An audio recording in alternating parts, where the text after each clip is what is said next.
Yuk guys, ketemu lagi dengan kita di sini masih di segmen Sekelebat Info, di mana nanti di sini kalian bisa dapetin info terbaru dan terpanas tentunya guys. Oke, hari ini pukul 8 lebih 10 menit guys di tanggal 14 Januari 2023 ya. Dan kita langsung saja untuk mencoba melihat ya bagaimana update untuk global crypto market cap pada hari ini langsung naik ya 3,77% guys dalam waktu 24 jam ini. Keren banget guys. Dan tentu saja ini adalah hasil dari kontribusi Bitcoin dan teman-temannya, di mana untuk Bitcoin hari ini setelah pergantian candle ya dalam waktu baru 1 jam kenaikannya langsung naik lompat 4,74% guys. Ini keren banget. Diikuti juga oleh Ethereum ya dalam waktu 24 jam kenaikannya udah di 9%. Dalam 1 jam sudah naik di 6%. Ini keren banget. BNB juga naik di 4,72% ya dalam waktu 24 jam guys. Dan tentu saja ini akan mengerek ya untuk altcoin yang lain untuk ikut-ikutan naik.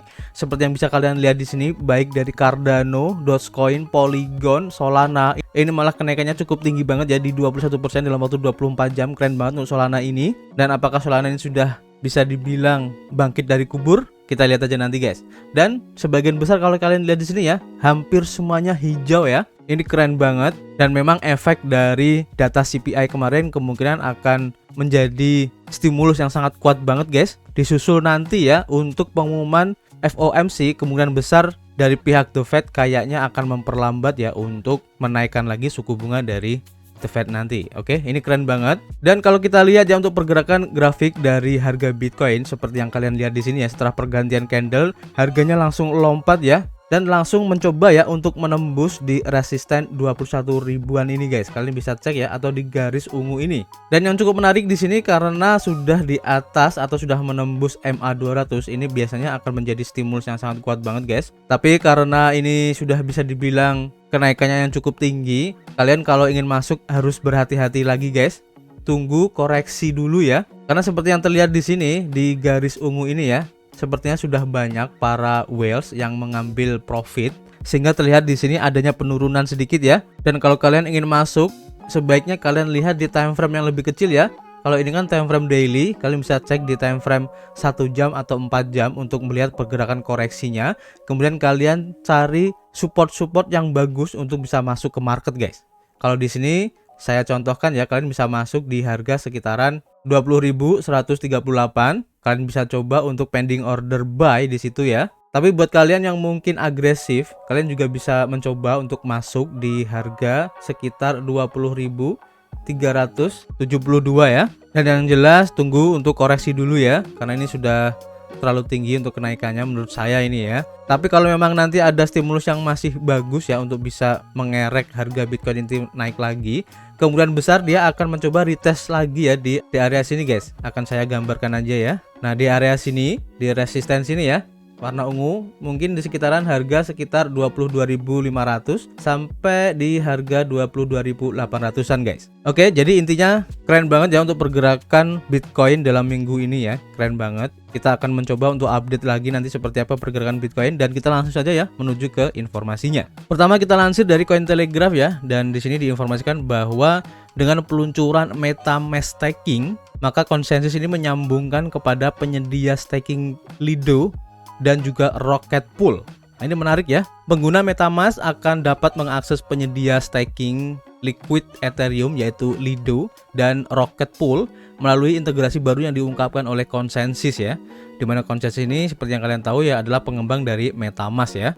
Dan MetaMask staking ini akan membuka kesempatan bagi pengguna untuk menaruh Ethereum kalian ya melalui protokol Lido dan juga Rocket Pool untuk mengklaim layanan ini dan meningkatkan keamanan dan desentralisasi blockchain Ethereum. Pengguna akan dapat membandingkan ya tingkat imbalan, kemudian kontrol jaringan dan popularitas dari penyedia staking liquid yang berbeda, memberikan informasi tambahan untuk membuat keputusan solusi staking. Layanan ini dimulai dengan beta publik melalui aplikasi desentralisasi MetaMask Portfolio.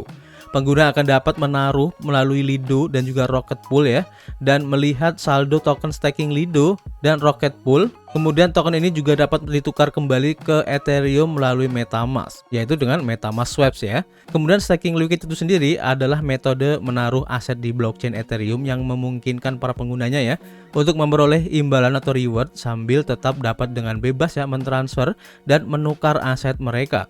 Aset tersebut disimpan dalam kontrak pintar dan memperoleh imbalan berdasarkan jumlah yang ditaruh oleh semua pengguna. Manajer produk MetaMask yaitu Abad Mian mengatakan kepada Cointelegraph bahwa layanan tersebut melihat peningkatan permintaan pengguna untuk solusi staking ya setelah transisi Ethereum ke konsensus proof of stake pada September 2022 kemarin. Ini berdasarkan dari survei internal ya yang dilakukan. 85% responden mengatakan mereka ingin meninjau ya beberapa pilihan sebelum memutuskan di mana untuk menaruh aset mereka.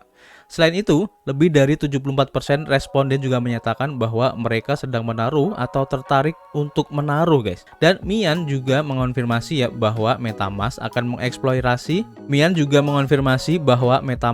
mengeksplorasi potensi menawarkan penyedia staking liquid tambahan. Dia juga menegaskan bahwa MetaMask tidak menyediakan layanan staking secara langsung ya, tetapi menghubungkan pengguna ke penyedia staking liquid utama Ethereum melalui fungsi kontrak pintar. Cointelegraph juga bertanya ya tentang kemungkinan layanan staking diperkenalkan ke MetaMask institusional, penawar platform yang melayani klien institusi.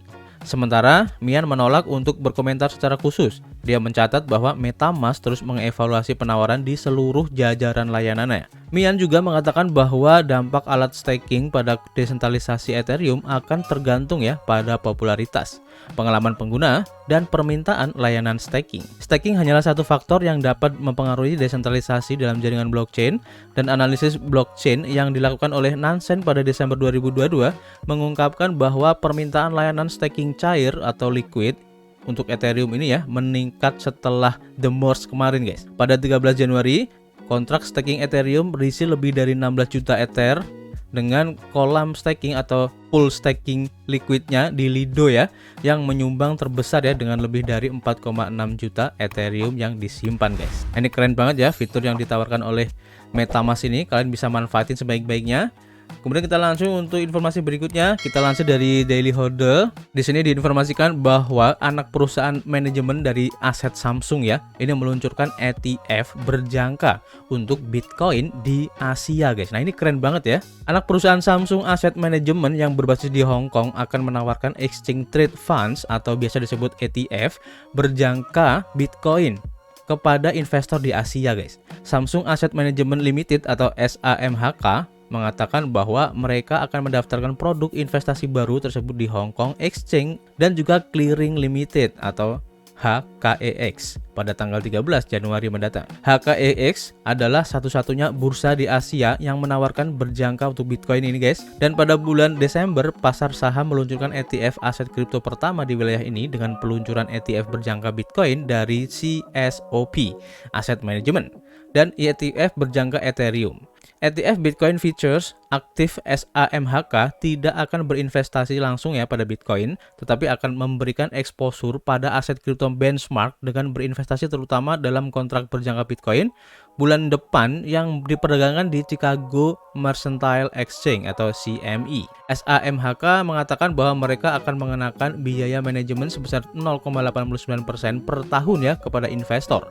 Aset manajer ini meluncurkan ETF berjangka Bitcoinnya saat Bitcoin ini naik dari level rendah sekitar $16.500 ya pada bulan ini, dan cryptocurrency utama ini sekarang diperdagangkan pada harga $18.774 guys. Nah ini keren banget ya, artinya Bitcoin sudah masuk ke beberapa aset yang diakui seperti untuk aset berjangka ini ya, khususnya untuk ETF Bitcoin. Ini keren banget dan kemungkinan bisa saja ini akan ditiru oleh platform-platform lain ya, dan akan membuat adopsi Bitcoin ini akan semakin masif dan tentunya kita akan Bitcoin pada waktunya guys. Kita lanjut informasi berikutnya. Kita masih ambil dari cointelegraph.com ya.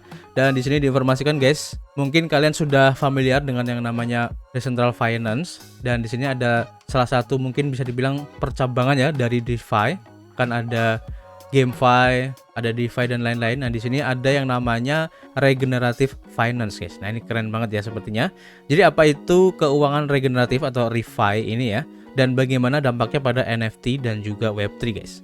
NFT Steez berbicara dengan kepala NFT Celo, yaitu Masyad Mutmainah, tentang janji refi atau regenerative finance dan kemampuannya untuk mempromosikan kebaikan lingkungan dan sosial. Di banyak negara, jutaan orang mengalami kesulitan ya untuk mendapatkan akses yang layak pada layanan keuangan yang memungkinkan mereka untuk memenuhi kebutuhan sehari-hari mereka guys. Dalam episode minggu ini dari NFT Steez, para host Alisa Exposito dan Ray Salmon bertemu dengan Masyad Mutmainah untuk membahas bagaimana keuangan regeneratif finance dapat memberikan aksesibilitas dan eksklusivitas yang lebih pada teknologi blockchain. Mutmainah menjelaskan bahwa sebagai gerakan berbasis misi, regenerative finance ini memungkinkan pengguna untuk mengubah hubungan mereka dengan sistem keuangan saat ini dan hubungan mereka dengan keuangan dan kekayaan. Bagaimana jika ada model baru yang dapat mengatasi masalah ini secara berkelanjutan? Dan menurut Mutmainah, regenerative finance ini dapat mengubah arti uang dan cara penggunaannya guys. Jadi pertanyaannya, apa dampak dari regenerative finance ini guys? Dampak dari regenerative finance adalah memberikan kesadaran ya tentang cara atau sistem keuangan saat ini ya untuk beroperasi dalam cara yang ekstraktif dan eksploitatif. Mutmainah juga membandingkan refi dengan fast fashion, menjelaskan bahwa apa yang memungkinkan seorang pengguna untuk membeli sebuah kemeja seharga $5 datang dengan biaya buruh anak. Sistem-sistem ini yang ekstraktif tidak lagi bekerja ya untuk orang-orang, dan prinsip inti dari regenerative finance adalah aksesibilitas yang adil dan distribusi. Menurut Mutmainah, seringkali regenerative finance dianggap sebagai sinonim dengan lingkungan, meskipun itu merupakan salah satu pilar. Regenerative finance telah memungkinkan kasus penggunaan yang nyata ya dan dapat diakses. Pengguna dapat terhubung dan berpartisipasi dalam model dan sistem yang dapat meningkatkan kesejahteraan mereka dan ekosistem secara keseluruhan. Oleh karena itu, regenerative finance ini dapat dianggap sebagai cara untuk mengaitkan elemen-elemen berkelanjutan melalui stabilisasi iklim dan keanekaragaman hayati, sambil juga menjaga akses yang adil ya dalam komunitas global. Ia memiliki potensi untuk menciptakan model dan sistem keuangan baru yang dapat meningkatkan kesejahteraan. Seperti yang dikatakan oleh Mutmainah, refi membantu orang-orang mengubah cara mereka berhubungan dengan uang. Kemudian pertanyaannya, dapatkah Web3 dan juga NFT ini digunakan ya untuk kebaikan sosial dan publik? Saat ditanya apakah NFT dapat digunakan untuk kebaikan sosial dan publik, maka Mutmainah ini merujuk pada program pilot yang melibatkan program hadiah NFT loyalitas. Mirip dengan program loyalitas NFT Starbucks terbaru. Mutmainah menjelaskan bagaimana skema yang sama ya dapat memberikan manfaat positif dan berkelanjutan. Sebagai contoh, bayangkan membeli NFT yang memberikan pemegang satu kopi gratis selama 10 hari. Dalam model ini, NFT dapat memberikan manfaat yang lebih ekonomis daripada membeli barang, sambil juga meningkatkan kesadaran tentang barang atau jasa tersebut guys. Berbeda dengan gegap gempita dan spekulasi yang mengelilingi NFT pada tahun 2021 kemarin ya, lebih banyak pencipta ataupun kreator dan platform sedang mengekspansi dan mengeksplorasi kasus penggunaan praktis dari inisiatif peer-to-peer dan peer-to-business. Namun, itu tidak berarti ya adopsi selalu mudah guys. Dan menurut Mutmainah, ada banyak bagian infrastruktur yang untuk dikembangkan di luar NFT, termasuk membangun produk yang lebih dinamis yang memungkinkan hal ini guys. Mutmainah menjelaskan bahwa ini seperti sebuah tarian antara membuat produk tanpa hambatan untuk adopsi yang lancar dan memberdayakan pengguna menjadi pengguna maju yang mengambil kepemilikan atas aset mereka. Jadi kayaknya cukup menarik ya untuk regenerative finance ini, kalian bisa pelajarin sendiri untuk lebih jelasnya. Dan kita langsung ke informasi terakhir ya. Kita lansir dari Daily Hodl. Di sini diinformasikan bahwa Whales ini bergerak guys dan melakukan perpindahan ya untuk token Shiba Inu sebanyak 3,3 triliun guys. Token Shiba Inu saat project crypto ini siap ya untuk menampilkan metaverse barunya guys. Nah, ini kayaknya menarik ya. Jadi seorang whale crypto setelah tiba-tiba memindahkan triliunan token Shiba Inu ya, saat aset kripto berbasis anjing ini siap untuk mengungkapkan metaverse-nya di SXSW. Menurut platform pemantauan paus Whale Alert, sebanyak 3,3 triliunan Shiba senilai 30,48 juta dolar saat penulisan ditransfer dari satu dompet yang tidak dikenal ya ke dompet lain. Alamat yang terlibat dalam transaksi ini tidak terkait dengan bursa kripto yang dikenal, sehingga pergerakan ini tampaknya tidak terkait dengan pembelian atau penjualan meme coin yang populer. Pergeseran token ini terjadi saat Shiba Inu membuat banyak pengumuman ya, dan para pengembang mengatakan bahwa mereka akan menampilkan metaverse-nya ya di festival musik dan film SXSW 2023 di Austin, Texas. Penampilan akan menampilkan tour virtual dari kuil Wake Me, salah satu dari 11 pusat di metaverse Shiba Inu yang menampilkan sejarah kompetitor Dogecoin. Imersi di kuil Wake Me akan menjadi swaka ya dari aksi tanpa henti di SXSW ini guys. Kuil Wake Me yang diberi nama setelah jerit kripto, yaitu kita semua akan melakukannya, adalah dunia zen dengan sensasi yang menenangkan, meditasi, keindahan alami, dan koneksi spiritual ke dunia. Suara-suara bisik melalui wilayah itu dengan sejarah yang kaya dan penemuan asal mula SHIB dan akar desentralisasinya. Baru-baru ini, tim Shiba Inu juga mengumumkan ya untuk update baru untuk Shibarium Network sebagai protokol skala lapisan kedua yang akan segera diluncurkan ya, dan menambahkan bahwa Bond dari Shiba Swap ini ya akan menjadi aset virtual resmi yang digunakan untuk mengoperasikan blockchain. Langkah ini mendorong Binance, bursa kripto terbesar di dunia berdasarkan volume, untuk menyimpan sebanyak 4 triliun token Shiba Inu, dan Shiba Inu diperdagangkan seharga $0,00001 saat ditulis. Sudah mengalami kenaikan sekitar 3,3% selama 24 jam terakhir guys. Nah, ini menarik ya. Kita nantikan aja seperti apa untuk peluncuran dari Shibarium ini dan juga untuk metaverse dari Shiba Inu ini. Kayaknya keren banget guys, sehingga banyak para investor besar ya, khususnya untuk para whales ini sudah mulai akumulasi untuk token Shiba Inu dalam jumlah yang sangat besar banget guys ya. Dan ini menandakan bahwa optimisme dari para investor ini ternyata sangat besar ya untuk token Shiba Inu ini. Nah, pertanyaannya, apakah kalian sudah mempunyai token Shiba Inu? Kalian bisa tulis di kolom komentar ya, kita bisa ngobrol nanti di dalamnya, dan kita akan ketemu lagi di informasi berikutnya. Peace.